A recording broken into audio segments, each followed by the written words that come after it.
Welcome back. And so we're starting off with security this morning. Why does kidnapping thrive more than a decade after the Chibok abductions? And even more so, much more than a decade after the era of kidnappings in Nigeria's Niger Delta. Indeed, the kidnapping space has been identified as a cottage industry in the past by the international media. In recent times, SBM intelligence has identified that over 4,700 abductions have been recorded this year alone. There's someone who's been, providing intervention in that area. You could call him your community knight in shining armor or your community police. This morning on the program, Mr. Harrison Gwamnishu joins us. He is the founder, let's have it now, of, he's a founder of Safe City Foundation Security Organization. Good morning, Mr. Gwamnishu. Thank you for joining us on the program. Good morning. And so there's so many, areas to touch as far as insecurity is concerned with you. But your work seems to cover a lot of the Delta State and Edo State area. Give us a sense of how rampant kidnapping is in that area, and of course those spots that are flashpoints, such that Nigerians can be educated about these challenges in these areas in the South. Okay, from late last year, the kidnapping, within Kogi State, Edo State, and Delta became something else. All right, it's no longer kidnappers going for rich people, going for wealthy people or politicians, but they are going for anybody they see on the road. It becomes a target to them. And these guys are not kidnapping with vehicle. Like kidnappers will come, where you are driving, they will just use their vehicle to block you. No, they are using foot. So meaning that they are not on mobile, but they will kidnap you and then they will move you with leg, to the forest where they keep you and then collect ransom from you. All right. These guys are not even up to 5 or 6 members of each of the gang, and there are numerous of them in various communities. So it has become a challenge to everyone, including the motorists. Now, if you get to Kogi State, some of them wear military uniform, they wear camouflage. So imagine you driving on the expressway, you see men on military uniform, you think they are soldiers or they are, and then you stop over maybe to park for them to check, and then they attack you, they kidnap everybody in the vehicle. This is how bad it has gotten to at this stage. Now, if you get to Delta State, these guys they use the bush as their cover, the forest as their cover. So what they do is to get to isolated areas, houses that are built in isolated areas, and they lay ambush. As you're coming back to your house, they will kidnap you. The farmers, those who go to the farm, also kidnap you, and millions are paid daily. And to shock you, these guys they have mobile phones. When you are kidnapped, you use your phone to call for ransom. They don't hide. Before, you see them hiding numbers to call for ransom, but now they have open numbers that they use to call for ransom. And now you're not bringing ransom to dump somewhere. You keep ransom for them, maybe in the junction, they come and pick it up. No, you are bringing a ransom to the leg. It's give and take. You give them the ransom, they bring out your relative, they hand over to you, and you leave. So that's the challenges that we have now. So currently, there are many of them within this state I have mentioned, and they are kidnapping daily unchallenged. Daily unchallenged. It's everyday kidnapping within Kogi State, Edo State, down to Delta State. But currently, Delta State is a little bit liberated.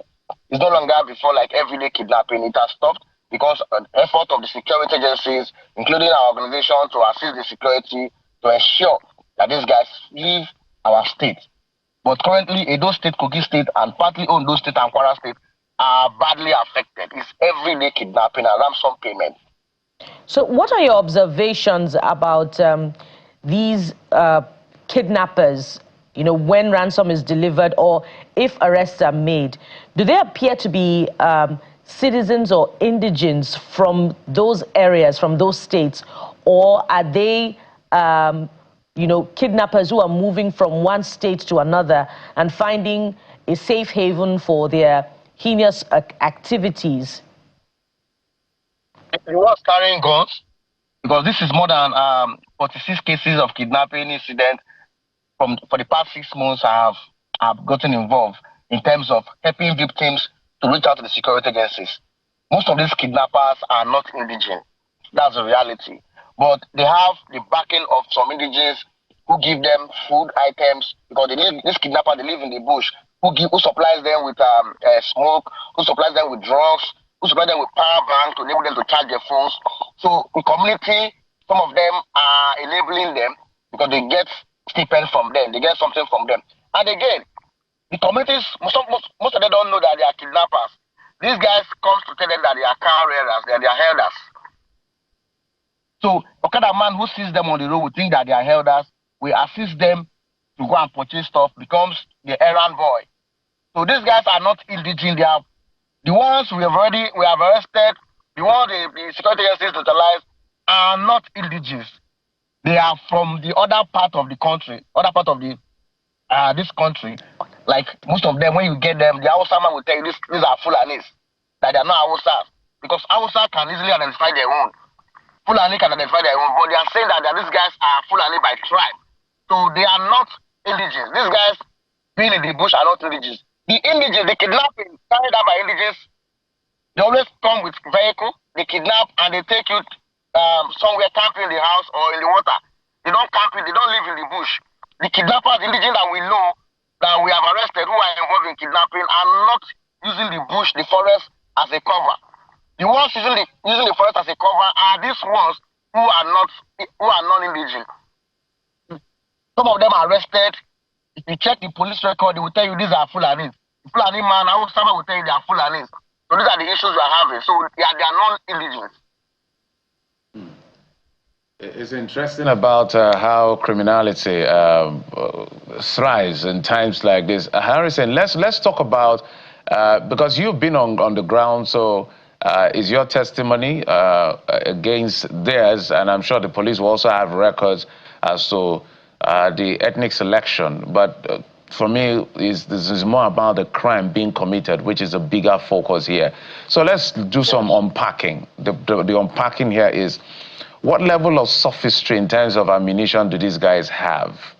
And let's begin with that, because it looks like, because people always ask the question, how come they can make calls and then they are not able to be traced and all of that? When you hear these kinds of questions and this kind of concern, what do you make of it? You've literally been risking your life. We're going to come to that in just a moment. Okay. These guys are with AK. None of them are with hunter's gun. They are with, AK-47 rifles. Because for me, I've witnessed it live.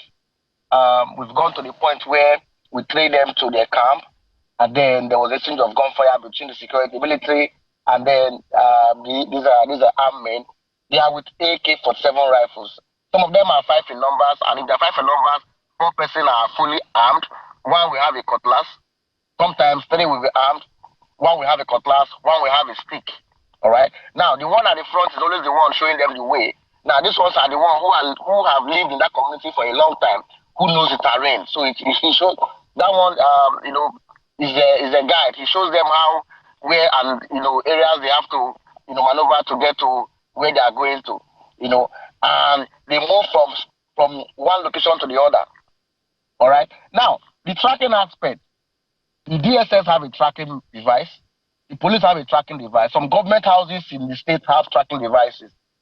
Now, what they now do is they have agents, they have civilians who they employ as trackers.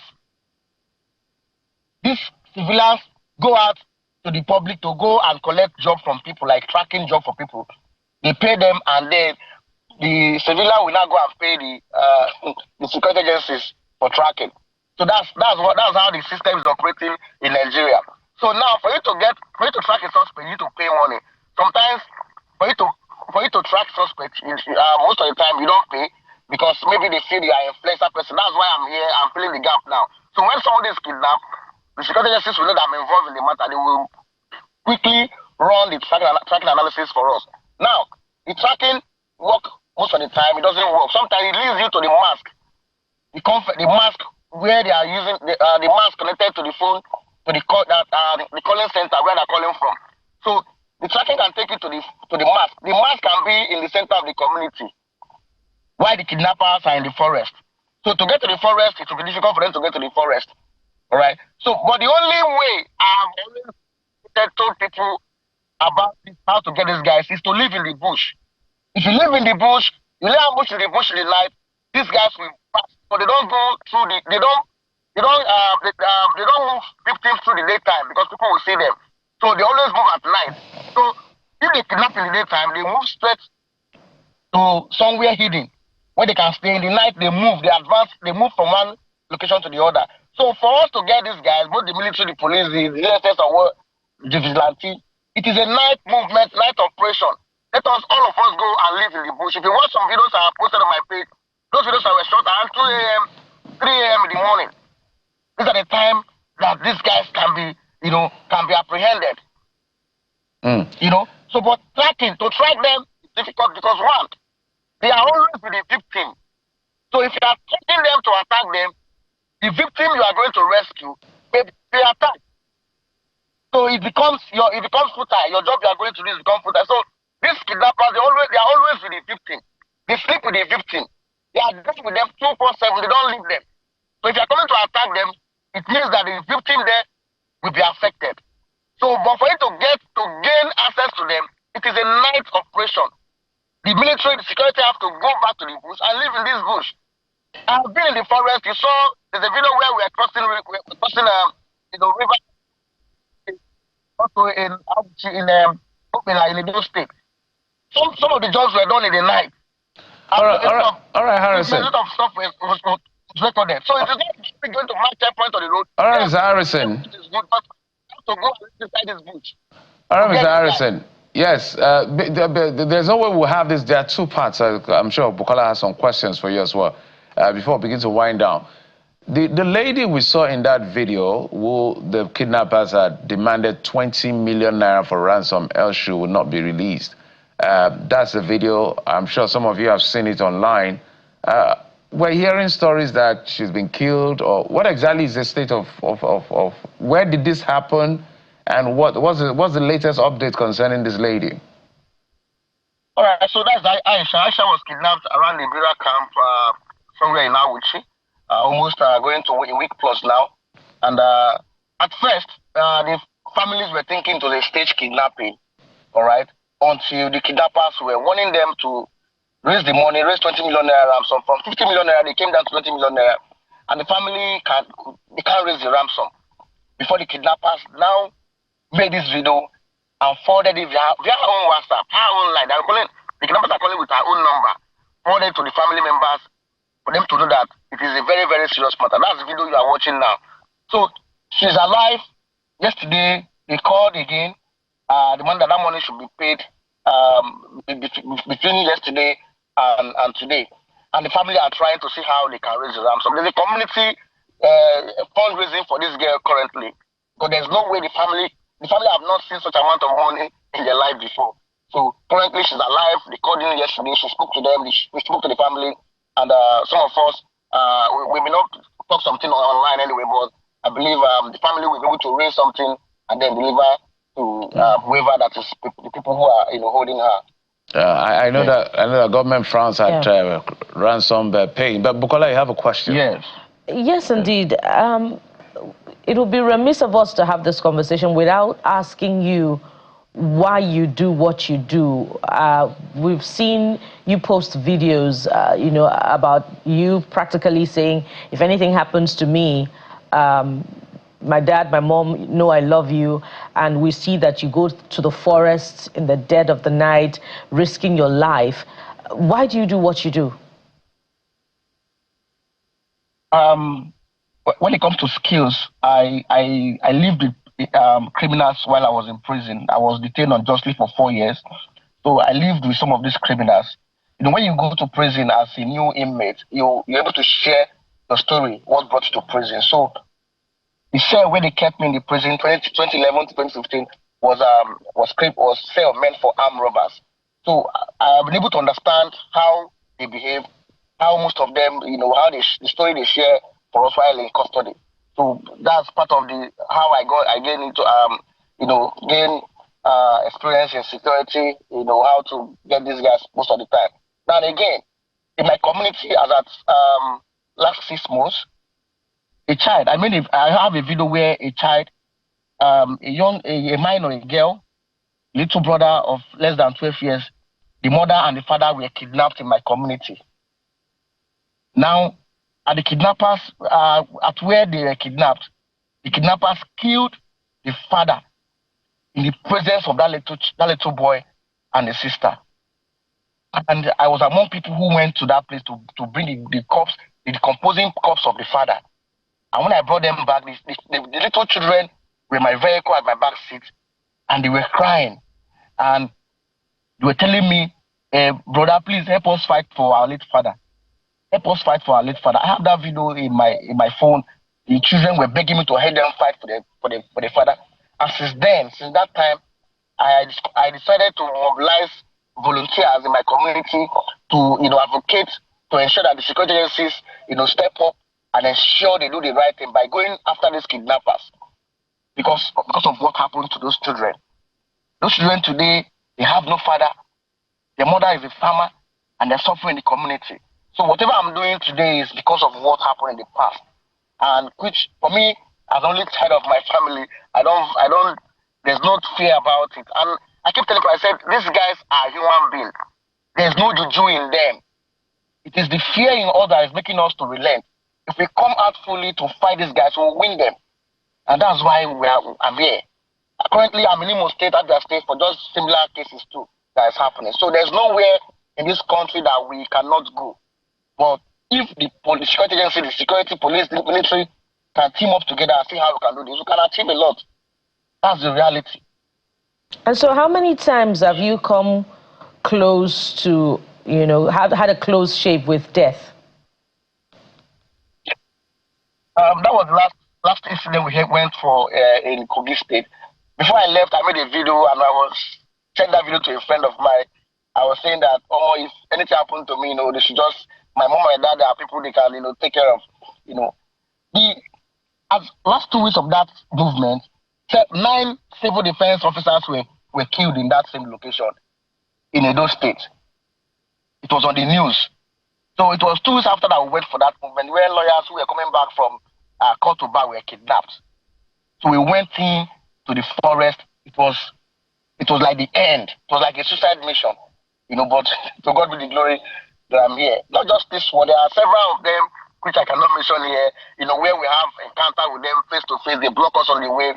But because of the security we don't move without security. That's the thing.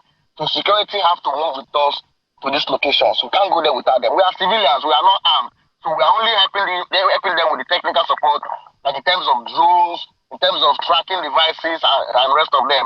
Because we have access to some security agencies who can help us to track these people, almost immediately without waiting for 24 hours or, that's just it. This is part one of this conversation on kidnapping and insecurity in Nigeria, and of course on the work that you do. We'll definitely have a part 2 and maybe even more subsequently as you make progress in your work. But we must anchor at this point, and thank you very much. Bear in mind that we appreciate what you do. Nigeria indeed appreciates what you do, and we hope for more support for your organization. And please stay safe as you continue. You have our prayers on that. We've been talking with Mr. Harrison Gwamnishu. He's the founder, Safe City Foundation, who has joined us virtually on this conversation. Thank you so much for your time on the program. Thank you. It takes a lot of risk. Indeed. I don't know, just a daredevil situation, but we must commend you, Harrison, and everyone in your team who helps to make this happen. But we'll take a quick break. When we come back, we talk about electoral reform. A legal practitioner joins us in just a moment. Stay with us.